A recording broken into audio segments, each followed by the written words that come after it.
السلام عليكم. هذه ماشي قصة من الخيال، هذه واقعة هزات واحد الحي راقي، والبطلة ديالو شابة سميتها نادية اللي القناع ديالها خدع كاع الناس. سي محمد رجل أعمال عصامي واصل ل60 عام، بغى يعاود حياته من بعد ما ماتت الزوجة الأولى. تزوج بنادية اللي صغر منه ب25 عام، كانت كتبان بنت الناس وظريفة، وكسبات حتى ولادو بتمثيلها المتقن. في ليلة العرس الكبيرة الجوق خدام، العشاء محطوط والنشاط قايم، والسي محمد كان كيبان فرحان وسط الضيوف. لكن الصباح ديال العرس الحي فاق على صدمة كبيرة. نادية خرجات للزنقة كتغوت، والصوت بالبيجامة ديالها: محمد مات، محمد مات. سي محمد ما كينوضش واعتقوني. جاو البوليس وجات الإسعاف.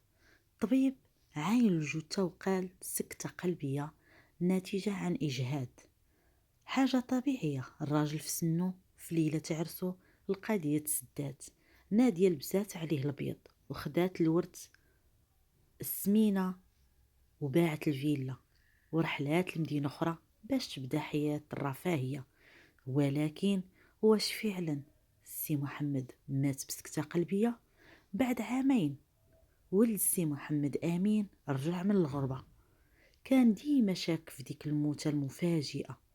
وواحد النهار تلاقى بالعساس القديم ديال العمارة اللي مقابلة مع فيلا ديالهم.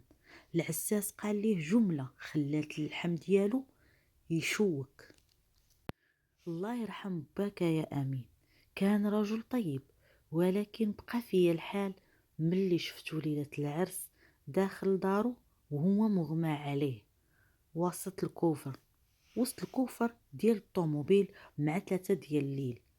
أمين في هذيك اللحظة تخلع. بابا دخل في الكوفر؟ وكيفاش دخل دارو وهو ميت؟ العساس كمل: شفت نادية وواحد الشاب معاها هازين خنشة كبيرة وثقيلة، دخلوها للكراج بالسرقة. أنا سحب ليا غير شي أتات جديد ديال العرس. هنا المحققين غادي يتحركوا، ولكن المفاجأة اللي لقاو وسط الكراج القديم كانت أبشع من التوقعات. والسر اللي كيشوفوا الطب الشرعي صدم الجميع. شكون هاد الشاب اللي كان مع نادية؟ وكيفاش سي محمد حضر العرسو وهو جثة؟ من بعد الشهادة ديال العساس البوليس حلوا الملف من جديد. نادية جابوها للتحقيق، كانت واثقة في راسها وكتقول هذا غير حسد، راجلي مات موتة الله.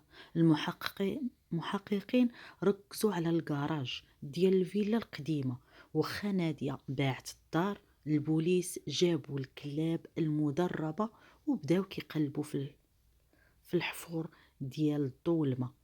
تما لقاو اثار ديال ماده كيماويه غريبه، الفورمول، يعني الفورمول اللي كانت تستعمل في تحنيط الجثث. القرار الصعب هو اخراج الجثه من القبر.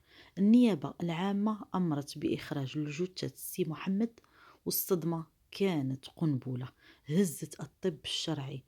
الجثه ما كانتش محلله بشكل طبيعي بسبب التحنيط، كان كسر غائر في الجمجمة من اللور، ضربة بآلة حادة. والمفاجأة الكبرى: سي محمد مات يومين قبل ليلة العرس. نادية كانت على علاقة مع عشيق اللي مثلت باللي هو خوها. سي محمد حصلهم قبل العرس بيومين، وقع شجار بينه وبين نادية، ضرباته للراس وقتلاته باش ما تضيعش في الورد وفي العرس. فكروا في خطة شيطانية، شراو ثلاجة كبيرة وحطوها في الكراج وحنطوا الجثة بالمواد الكيماوية باش ما تعطيش الريحة ليلة العرس. استغلوا الظلام ودخلوا الجثة في الكوفر ديال الطوموبيل اللي شافهم العساس. وفي وسط العرس الجثة كانت محطوطة في بيتها الفوق، ونادية كانت كتطلع وتتهبط وتمثل باللي راجلها غير عيان شوية. وفي الصباح مثلات بلي مات. دابا باش تاخد الورث وقانونيا زلة اللسان القاتلة. ملي واجهوا العشيق بالدليل طاح ليه السكر وبدا كيترعد. المحقق سولو شكون اللي ذبح وسلخ العشيق بلا ما يفكر، ومن قوة الخوف قال أنا اللي ذبحت الحولي، ولكن هي اللي قتلات محمد قبل يومين من العرس. هاد الجملة كانت هي الضربة القاضية. نادية والعشيق ديالها تحكم عليهم بالمؤبد، والهمزة اللي طمعات فيها خلاتها تعيش اللي بقى من عمرها وراء القضبان. العبرة الحق يقدر يتعطل، والمجرم يقدر يزوق الجريمة ديالو بالعمارية والجوق، ولكن ربي ديما كيخلي خيط رقيق كيوصلنا للحقيقة. هنا وصلنا نهاية ديال القصة. نتمنى أن القصة تكون كانت عبرة للجميع ديال الناس، وما تنساونيش باش تكبر صفحتنا وباش نزيدو نحطو لكم قصص حقيقية مفيدة للعبرة. ما تنساوناش من الاشتراك والبارتاج وواحد اللايك، وما فيها باس تخليو لنا تعاليق. نخليكم في رعاية الله وحفظه. دمتم بسالمين إلى قصة جديدة من حكاية جديدة من الواقع. مع السلامة.